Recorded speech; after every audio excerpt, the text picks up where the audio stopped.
Hər kəsə salam. Bu gün sizlərlə 6-cı sinif riyaziyyat iş dəftərinin 2-ci hissəsindəki tapşırıqların izahlarına baxacağıq. Səhifə 4-dəki tapşırıqların izahlarına baxırıq. Gəlin 7 nömrəli tapşırıqdan başlayaq. Yazılıb ki, boş xanalara elə ədəd və ya hərf yaz ki, çoxluqlar bərabər olsun. Bərabər çoxluq nəyə deyilir? Bərabər çoxluq eyni elementlərdən təşkil olunmuş çoxluqlara deyilir. Bərabər çoxluqlarda elementlər ixtiyari qaydada düzülə bilər. Amma ki, şərt budur ki, elementlər eyni olsun. Yalnız başqa formada desək, bərabər çoxluqlar yalnız elementlərinin düzülüşü ilə fərqlənən çoxluqlara deyilir. Məsələn, A variantına baxaq. A variantında bizə belə bir çoxluq verilib. Çoxluğun elementləri 4, 7 və 9-dur. İndi biz bu çoxluğa bərabər olan başqa bir çoxluq yazmalıyıq. Elementlərindən 2 dənəsi bizə verilib. 4, 9, 4. Üçüncüsü də təbii ki, neçə olacaq? 7. Çünki bu bərabər çoxluqlardır axı. Bərabər çoxluqlar eyni elementlərdən təşkil olunub. Üçü də eyni olmalıdır. Düzülüş istənilən formada ola bilər, amma ki, elementlər eyni olmalıdır. Keçək B variantına baxaq. B variantında bizə nə verilib? Deməli, A boş xana verilib, D. Bu çoxluq bərabərdir, D boş xana və N. Deməli, bərabər çoxluqdursa elementlər eyni olmalıdır. A elementi burada varsa, deməli digər ona bərabər olan bütün çoxluqlarda olmalıdır. Burada varsa burada da olmalıdır. Amma ikinci çoxluqda verilməyib axı. Deməli, boş xanaya hansı element yerləşəcək? A elementi. Burada A olacaq. Daha sonra, indi baxaq. Burada, deməli, tapdıq ki, bu çoxluq hansı elementlərdən təşkil olunub? D, A və N elementlərindən. Burada isə baxırıq, A var, D var, deməli, hansı yoxdur? N yoxdur. N də olmalıdır ki, deyək ki, bunlar bərabər çoxluqdur, elementləri eyni olsun. Bu belə. Keçdik, C variantına baxırıq. C variantında çoxluğun elementləri 1, 3, 7 və boş xana verilib. Bərabərdir nəyə? Hansı çoxluğa? Deməli, bu çoxluğun elementləri boş xana verilib. Özümüz yazmalıyıq. 7, 8 və bir dənə də boş xana. 2 dənə elementini bilmirik, özümüz tapmalıyıq. Deməli, birinci çoxluğa baxıram. Elementləri hansılardır? 1-dir, 3-dür, 7-dir. Bu 1, 3, 7 ona bərabər olan digər çoxluqda da olmalıdır. Baxırıq, 1 var, xeyr yoxdur. Deməli, bu boş xanaya 1 yerləşir. Rəngi dəyişim, bura 1 yerləşir. Daha sonra 3 var, xeyr, 3 yoxdur, olmalıdır axı, bərabərdir çünki. 3 də burada olmalıdır. İkinci boş xananı da tapdıq ki, 3 olmalıdır. 7 var, bəli, 7 burada da var, burada da var. Sonra keçək. Biz beləliklə ikinci çoxluğun bütün elementlərini tapdıq axı. Baxaq ikinci çoxluqda hansı elementlər var?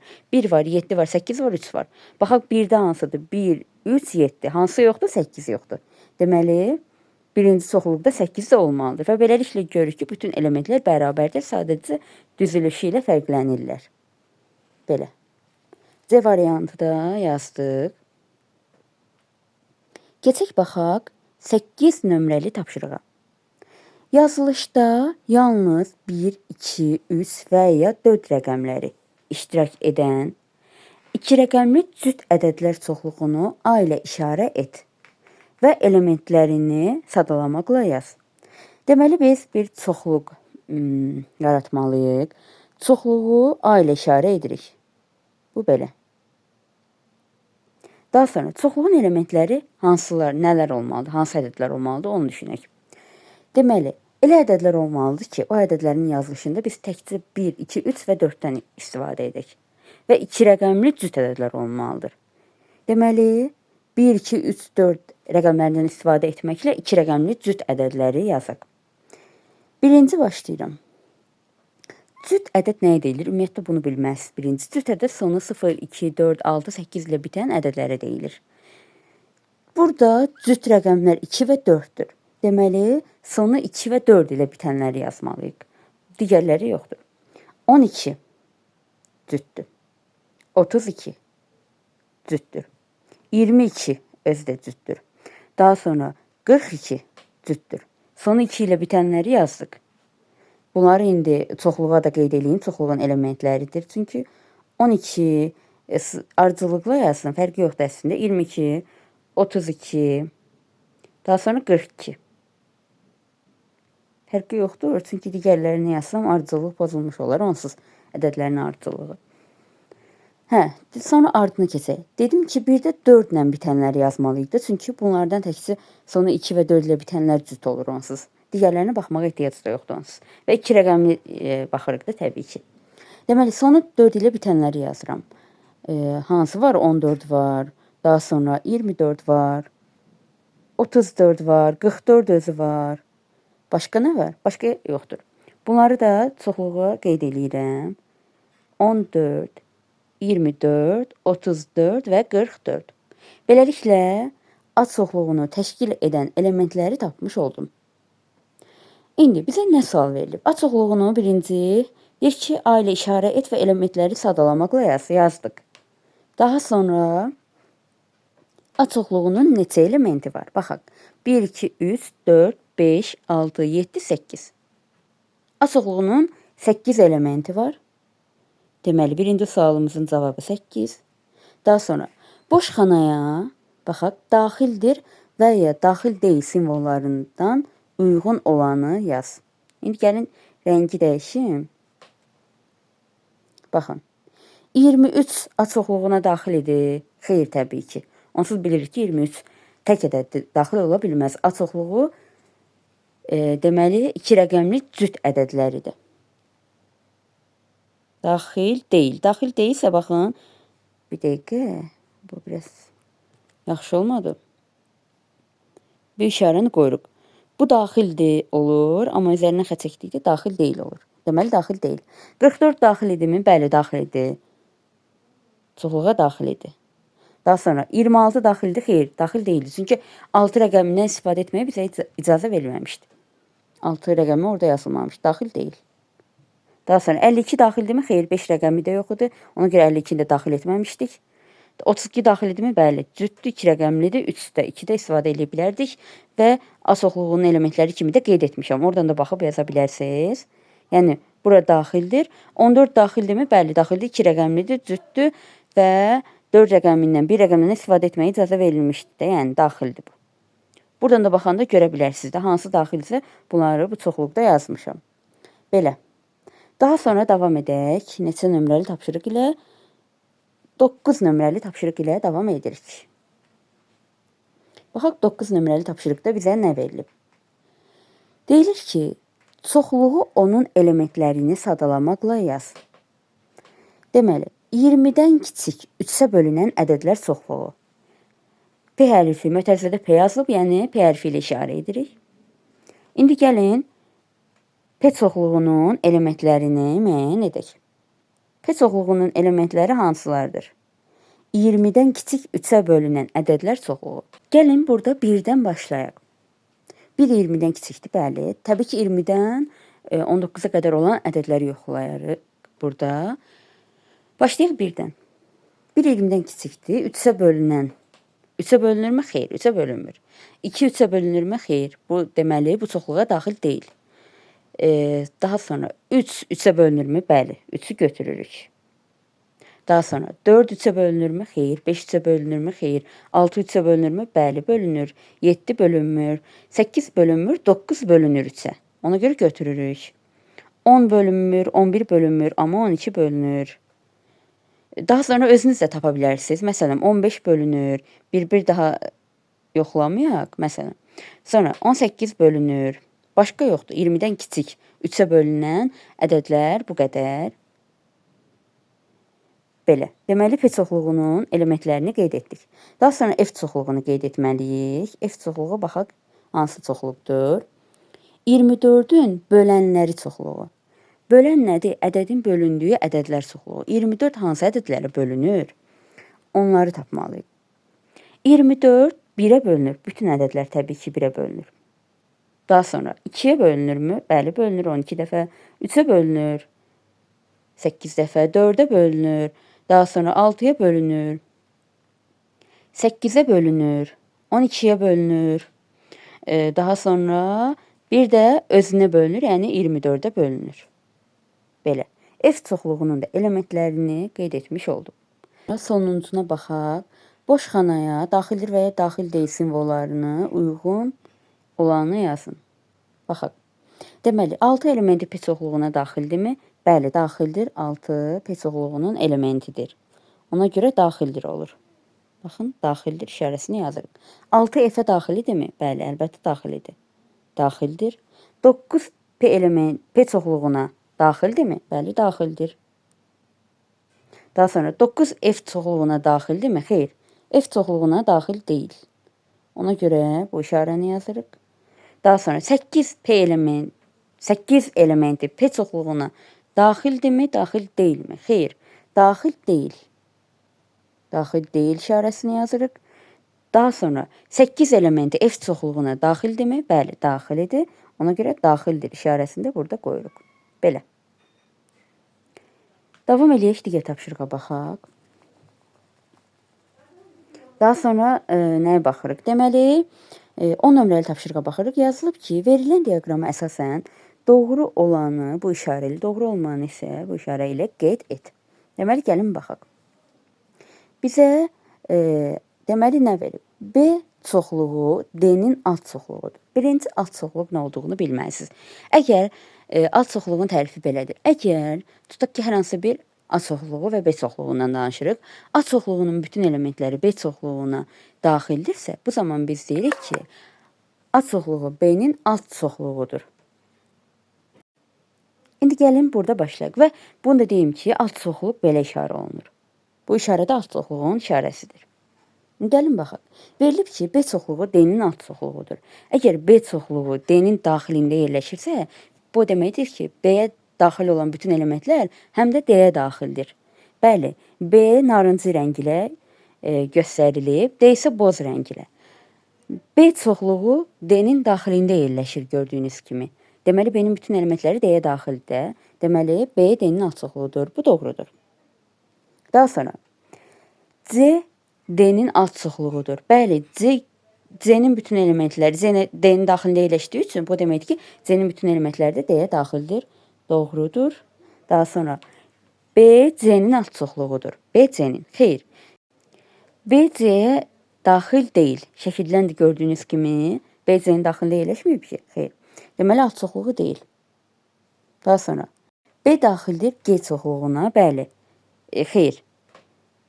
B G-nin daxilində yerləşmir.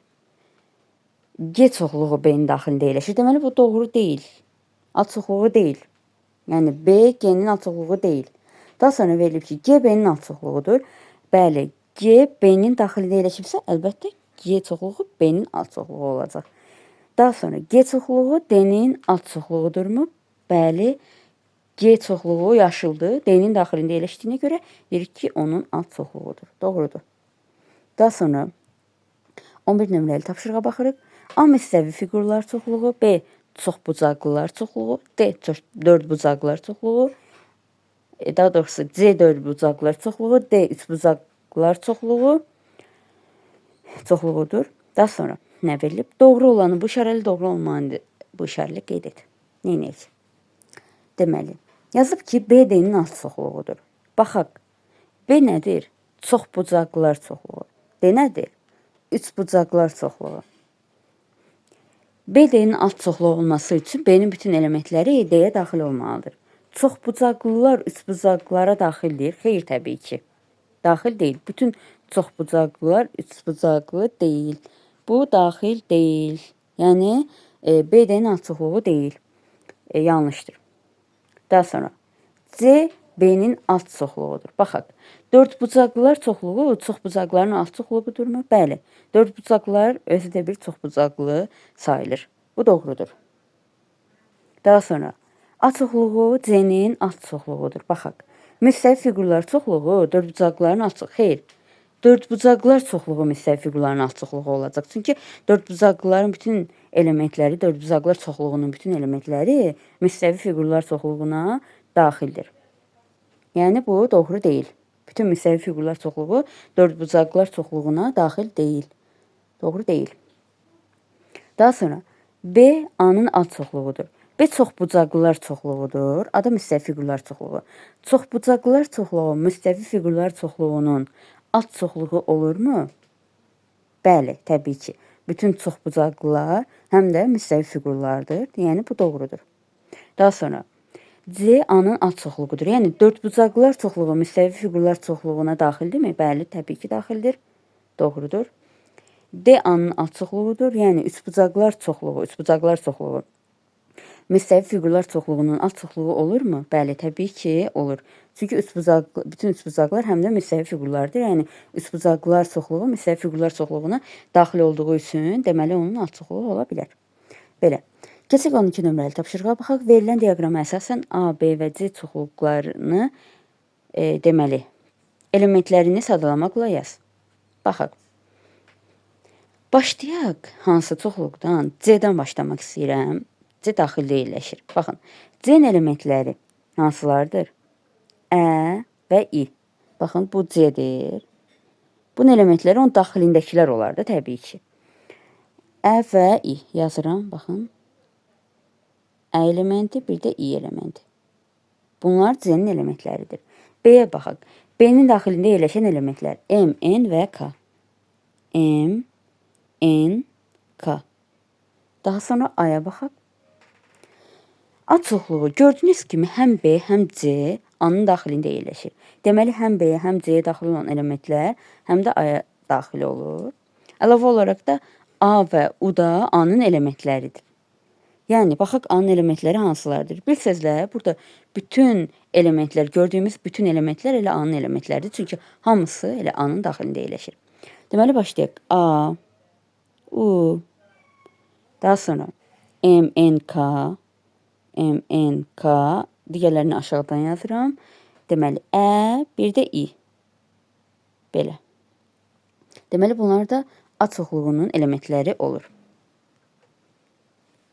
Daha sonra davam eləyək 13 nömrəli tapşırıq ilə. Xeyr, də ardı var. Sildim bunu, bir dəqiqə.